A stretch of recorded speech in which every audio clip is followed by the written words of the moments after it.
So you see a lot of, companies who of course look at a lot of markets and be like, I want to get in there. I mean, I always hear people talking about Latin America, obviously Africa, like Indians, next billion plus users.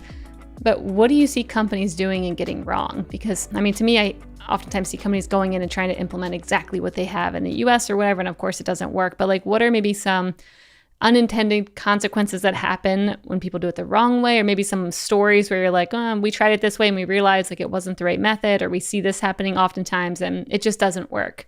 There are a couple of things that are sort of important to understand about Africa.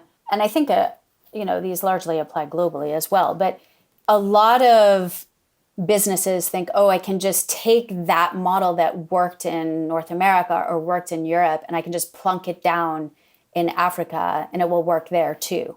Or I can plunk it down in Latin America, or I can plunk it down in Asia, right? And they don't realize that the characteristics of the African market are very different. So, for example, if you look at the mass market typical Copia customer, they don't have smartphones, they're largely unbanked, and they don't have addresses. Those are three basic ingredients you need for e-commerce, right? You need addresses, you need them to be able to pay, and you need them to be able to interface with your website, right? And so you sort of have to rethink, what does e-commerce mean in that context?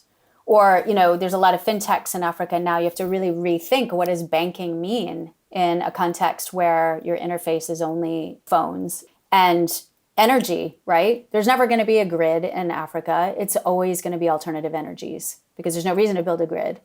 So you need to sort of take lessons for sure. We have this amazing guy on our board called Jason Murray, who was at Amazon for a very long time. And he's so valuable to us. He's so interesting in learning from the way Amazon tackled North America and Europe.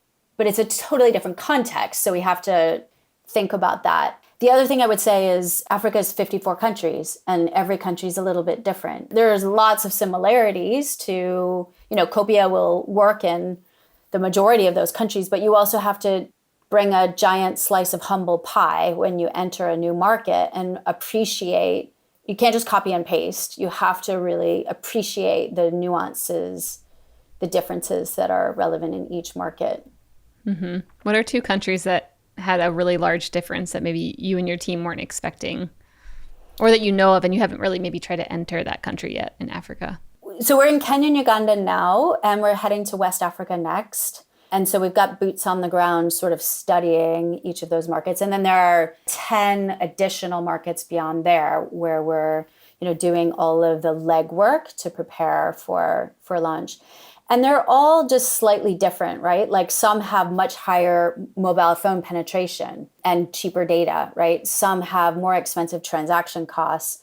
Some have more formal retail, like South Africa, where when we enter that market, we'll only go to certain parts of the country because other parts have plenty of formal retail and don't need Copia's model.